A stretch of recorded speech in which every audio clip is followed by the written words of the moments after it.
Today on the channel we are going to be reviewing, yes, it's our first comic book review of 2025, and today we are reviewing The Phantom, issue number 1987. It's 36 pages.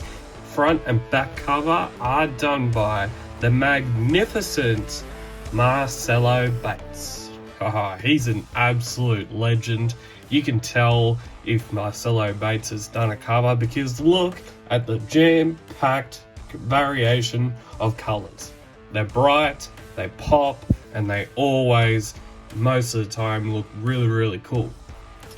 Now with this cover, there's a bit of perspective going around, like there's like this alligator crocodile like dude, and I also love that he's also put in skull markings as the water bubbles. I reckon it's really, really cool. So let's get into having a look at some of the stories that are in this comic book. Today is The Phantom, the island of Rada, Mandi. The writer is, however, unknown, and that's really odd because normally we might have a writer that has written the story, but because this story was first published by Fratelli Spada in serie Chronologica number 11 in 1972, sometimes with the Italian stories, with the publisher, they used to take ownership and credit for the story, but then the author, or say the artist, normally it's the author of the story, the writer, doesn't really get any recognition. Sometimes that happens, sometimes it doesn't. And that really doesn't, in a way, it really doesn't really sit well with me because we don't know who wrote the story. And the story is it's very good. Starts this story in the fabled Skull Cave. The Phantom says, "Don't you get bored listening to me read?" Diana says, "I love learning the history of your ancestors. This is the 18th century volume. Let's see. Here it is. My ancestor recorded the events that occurred in 1740 when a band of pirates invaded the coast of Bengala. A bloodthirsty man commanded them, a real beast, Rada Mandi. Charge, my brave followers, great rewards await you." So they charge and they pillage the tribe on the coast of Bengala. But someone witnesses the scene, or someone who arrived too late to prevent the raid or the pillage. If only I had arrived half an hour earlier. We always say that. If only I did this, this, and this, and I would have been here at the exact hour. We always say that. It's like when you self-doubt yourself that, oh, I'm going to win this. And then all of a sudden, it's all like, oh, nah, I'm not winning this. I'm just going to settle for... But you always got to have that mentality of, oh, I'm going to win. I'm going to win, no matter what the price is. You got to have that winning mentality. That's why the Blues going to win in the state of origin. How does that have anything to do with the Phantom? Well, look, he's purple. But are the Blues purple? No, they're blue. The Phantom goes and says g'day to a couple of them and then chokes them out. That's like the greatest way to greet a person, is just to go up to them, choke them out, and then grab their uniform, grab their clothes. Wow, that's the greatest way of saying, "G'day, mate, how are ya? How are ya? Can I have your clothes after I choke you out?"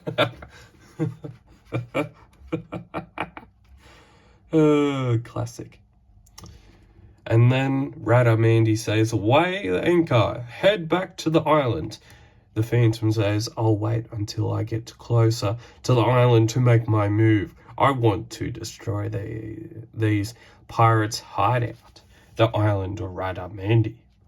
I like how, because this is practically the New Year's issue, I like how they've brought it back in colour. Like I think all of the Italian stories, the original wrote written Italian stories normally are printed in color, and normally you'll see a large part of the panels being yellow. I'm guessing they may have had, it may have been cost a fair bit to have all the different varieties of color. But even so, saying that this comic book is from the 1972, the printer technology back there may have not have been as great as it is right now. And it even could be that the paper that it's printed on isn't showing the best opportunity for it to succeed. But in saying that, I love that few publications brings back these type of stories, not just from Australia, not just from Sweden, not just from America, but they're also bringing back vintage Italian stories, which is really, really cool. And it also holds a lot of historical relevance because it's back in 1972. And that would make this story, if I can do a little math here, 53 years old. That'd make this story 53 years old. It's half a century. And if you were born in 1972 and you're now 53 years old, you're half the century the same as this story. Wow, someone's getting old. I just started a war between generations here. But back to the Phantom story. So he gets captured. He gets thrown into this pot of water. Pot of water, Brad? Yeah, it's very, very big. And there's a crocodile in it. Or there's an alligator. I think it's a crocodile. There's a crocodile. And he's wanting to make the Phantom morning tea and afternoon tea, lunch and dinner. But the Phantom doesn't want any of that. He pulls out his knife and goes right up the back of it so that he can survive. He goes through the tunnel, goes through a little bit more, punches a few people on the chin, and some other people get a few headbutts.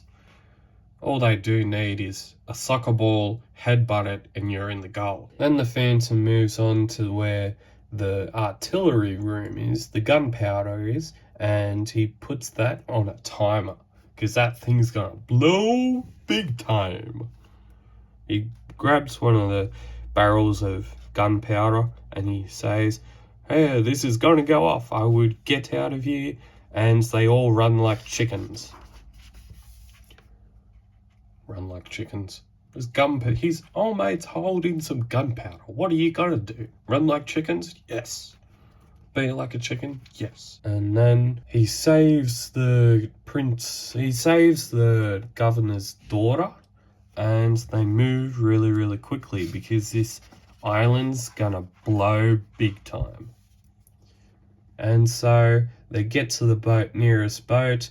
This guy called Rada Mandi tries to escape, and his island blows up into smithereens, and he's actually been flattened. He's flattened by his own island. His maker is gone. The island's maker is gone. I'll read this from page number 15. "I'm not finished yet. I'll get that damned Phantom back. I'll crush him. But Vishnu has ordained otherwise. The end of Rada Mandi is marked." Flattened. And then the Phantom goes back and returns the governor's daughter, and then they look at the ships. Those ships are going to catch them.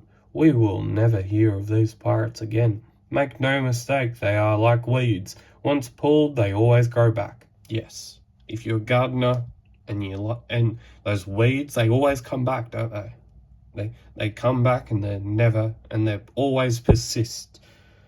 They're consistent, aren't they? Yeah, they are. And then the governor's daughter says, "My father thanked you, but I didn't. Let me do it." And Claire became the wife of that 18th century ancestor of mine. Oh, yeah. "Oh, you're so brave." And then we have a short little Phantom story.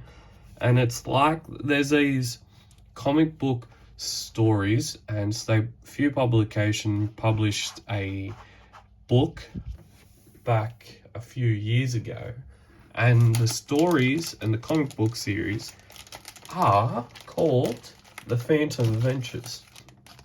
The Phantom Adventures collection, numbers 1 to 3. Why am I bringing this up? Well, these type of short stories are like what's in this book, and this book is really, really cool. And yeah, I'm just bringing it up because they have like similarities and they're really, really cool. But the artwork on this one is a bit better, because in this book the artwork looks like it's a little bit rushed, and I'm not sure. I may only be one of the only people that really thinks this, but I'm not sure why people love Kick Heffler's work so much, because it looks rushed. It looks cool, but it looks rushed, and it feels like he may have needed more time to work on it. And that might just be his style. And that's okay, because, yeah, not everyone likes everyone's styles, and their particular taste in Phantom stories may differ from person to person. Now that we have that little short story done, we have another story, The Disappearance of Karina, a 1972 Fratelli Spada story, art by Giorgino Cambiotti and Lamberto Lombardi. I think I've just butchered those two names, but saying that it's Italian, I think we may get a pass, because, you know, they invented pizza, so you gotta let me pass at some point. And then Diana says, "Darling, seems like ages since I saw you. I have only a few weeks of freedom, but they will seem like a year and an eternity being with you. I wish I could spend every minute of my days with you. Unfortunately, there is unrest in the jungle. I will be away for a time. While I'm away, I don't want you to walk around alone. It's not safe. And I was hoping. Yeah, it's not safe, because what do you got? You got panthers, tigers, every creature that's big, small, medium size, and little size coming to try and kill you. Wow, that's sounding like it's prehistoric Australia, where there's big, gigantic lizards that are like 5 foot long, and they can stand on their hind legs. Yeah, we're talking about megalanias. They are deadly pieces of lizard. Yeah, she's starting to get bored. And the day after, Carlo, you look very dressed up. Where are you going? Morristown. Karina is waiting for me. And this guy goes to Morristown, but this guy is going to be tangled up in a love triangle, because there's two people that are the father and the brother that are connected with Karina, and they don't want this Bandar pygmy person to be in with their daughter and sister. So they try and get rid of him, to try and change his mind and manipulate him in thinking that, oh, you're not getting anywhere. Oh, you're going to not be anywhere near my sister or daughter, because you're Bandar pygmy, and we don't like Bandar pygmies. So the Phantom goes in there, and he absolutely throws some people around like they're an AFL ball. And then he bunts some more people. He tries to talk civil. They end up talking civil. And eventually, the guy who just wants to fall in love ends up in a pot of water. A big, massive pot of water. And he's about to die. And he says, "It's over." This is from page 30. "It's over, but I don't want to die. I'm young. I'm too young. Help, help." And the Phantom says, "He's below." Crack goes a door. "Hold on, Carlo, I'm coming." Moments later, he drags the wet guy who's about to face death, and he drags him out, and the daughter says, and the sister says, "Carlo, is he dead?" And then she goes to him and says, Carlo, answer me, please.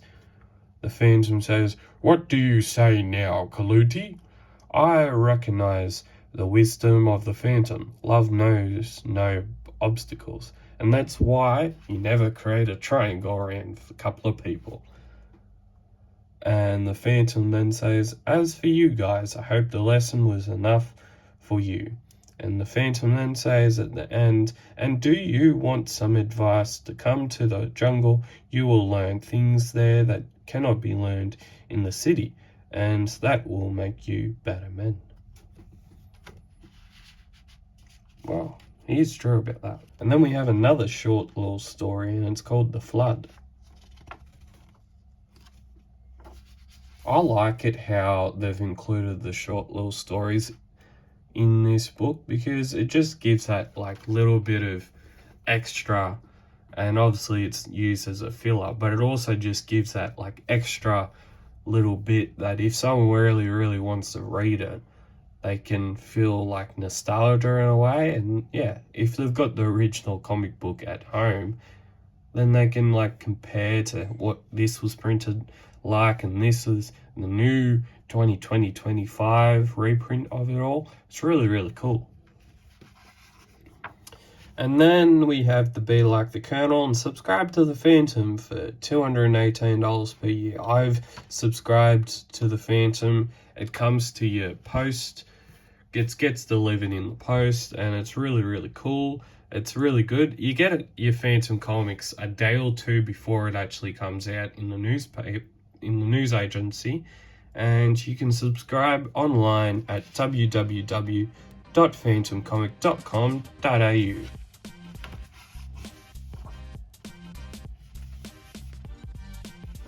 And that's the back cover, which is really cool. I really like his covers now. Like, there was a time where between 2016 and I think a couple of years ago, we didn't really get to see much of Marcelo Bates's covers, but nowadays he's a regular occurrence, which is really awesome. I really like it. Have you read this comic book? You've probably already. I've been like 6 months away from like having a stack that's like this large, and now it's 0. And yeah, there's more comic book reviews coming out. What did you think of this comic book? Have you read it?